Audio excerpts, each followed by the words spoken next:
વડોદરા શહેર કોંગ્રેસ પ્રમુખ ઋત્વિજ જોશીએ આજે પ્રેસ કોન્ફરન્સ યોજીને ભાજપના નેતાઓ અને સાંસદ સામે સવાલો ઉઠાવ્યા છે। ઋત્વિજ જોશીએ પત્રકાર પરિષદ યોજી હતી, જેમાં તેઓએ જણાવ્યું હતું કે હવે તો રાજ્યના મુખ્યમંત્રી પણ કહે છે કે વડોદરાનો વિકાસ નથી થયો। સત્તાના નશામાં ભાજપના નેતાઓ ભાન ભૂલ્યા છે। જેમના ચપ્પલના ઠેકાણા ન હોતા હોય એ લોકો આજે અબજોપતિ થઈ ગયા છે।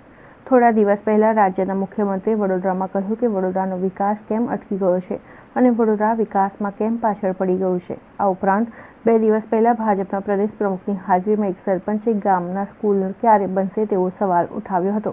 ત્યારબાદ ગઈકાલે સાંજે વડોદરાના પૂર્વ મેયર અને મહિલા ભાજપના રાષ્ટ્રીય કક્ષાના હોદ્દેદારે પણ વિકાસ તો ભાજપના નેતાનો થયો છે તેવું કહ્યું હતું। વડોદરા કોર્પોરેશનમાં કરોડો રૂપિયાના ટેન્ડરો પાસ થાય છે તો વડોદરા મહાનગર સેવા સદન છે કે મેવા સદન? સેવાના નામે છેલ્લા 25 વર્ષથી કોર્પોરેશનમાં ભાજપનું શાસન છે। ધારાસભ્યો અને સાંસદ પણ ભાજપના જ છે। તેઓએ વધુમાં જણાવ્યું હતું કે વડોદરા કોર્પોરેશનમાં ભ્રષ્ટાચાર અપરંપાર છે। ભાજપના જે નેતાઓ ચપ્પલના ઠેકાણા નહોતા, થેલા લઈને ફરતા હતા, તેઓ આજે કરોડો અબજોપતિ થઈ ગયા છે। કેવી રીતે થયા તેમ એવું તો શું કરે છે?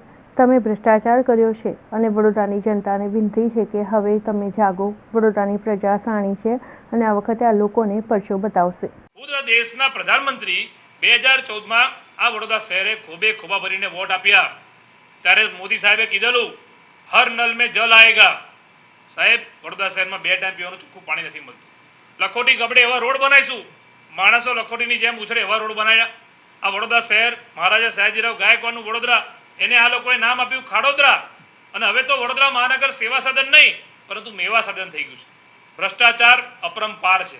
ભ્રષ્ટાચારની કોઈ લિમિટ નથી રહી। અને જે ગઈકાલે પૂર્વ મેયર જે બોલ્યા, જેમને બીજેપીએ સસ્પેન્ડ કર્યા સાચું બોલવા માટે, એમના પ્રશ્ન જે છે બધા વ્યાજબી છે કે વિકાસ કોનો થયો? વિકાસ વડોદરાનો થયો? ના। વિકાસ વડોદરાની પ્રજાનો થયો? ના। વિકાસ થયો કેટલાક ભારતીય જનતા પાર્ટીના નેતાઓનો, જે વ્યક્તિગત વિકાસ થયો, જેના ચપ્પલ પહેરવાના ઠેકાણા ના હોય, થેલો લઈને ફરતા હતા, આજે કરોડપતિ અબજોપતિ થઈ ગયા। કેવી રીતે?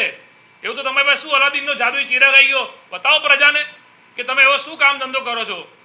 આ ભ્રષ્ટાચાર છે અને ભ્રષ્ટાચાર રૂપી જે વિકાસ છે આ વિકાસ નથી। કારણ કે પ્રજા તો ત્રાહિમામ થઈ ગઈ છે, પ્રજા કંટાળી ગઈ છે। આજે પણ રોડ રસ્તા ગટર પાણીની સમસ્યા હોય, બીજી કોઈ વાત જ ના હોય, ને માટે મુખ્યમંત્રી, હું તો કહું છું કે કોર્પોરેશનનું બોર્ડ, ગુજરાત રાજ્યના મુખ્યમંત્રી તમે જે બોલ્યા, એમના પ્રદેશના પ્રમુખ તમે જે બોલ્યા, જો તમે બોલ્યા હોય તો તમે આ કોર્પોરેશન બોર્ડને દરખાસ્ત અને એ કરો, ખારીજ કરો। સ્ટેન્ડિંગ હરણી બોર્ડ કાંડ જો બનાવ બન્યો, તમારે મોરબીમાં બ્રિજ તૂટ્યો હતો ત્યારે ત્યાં તમે સ્ટેન્ડિંગની આમની જે કમિટી હતી ડિઝોલ્વ કરી હતી, અહીંયા કેમ ના કરી? અહીં પણ આટલો મોટો બનાવ બની ગયો। અને જ્યારે મુખ્યમંત્રી બોલે, પ્રદેશ પ્રમુખ બોલે, એમના પૂર્વ મેયર બોલે, એમના સરપંચો બોલવાના શરૂ થઈ ગયા કે સરકારી શાળા નથી, ત્યારે આવી હાલત વડોદરાની હોય તો વડોદરાની પ્રજાને 2 હાથ જોડીને વિનંતી કે હવે જાગો અને ખરેખર આ લોકો જે પ્રજાને, હોળી પ્રજાને જે આ લોકો મૂર્ખ બનાવવાનો પ્રયત્ન કરે છે, પણ વડોદરાની પ્રજા શાણી છે અને આ વખતે વડોદરાની પ્રજા આ લોકોને પરચો બતાવશે એવો અમને વિશ્વાસ છે। આપના માધ્યમથી શહેરના લોકોને આ જાગૃતતા લાવવા માટે અમે તો કોંગ્રેસ પક્ષ તરીકે આ બધા પ્રશ્નો ઉઠાવીએ છીએ।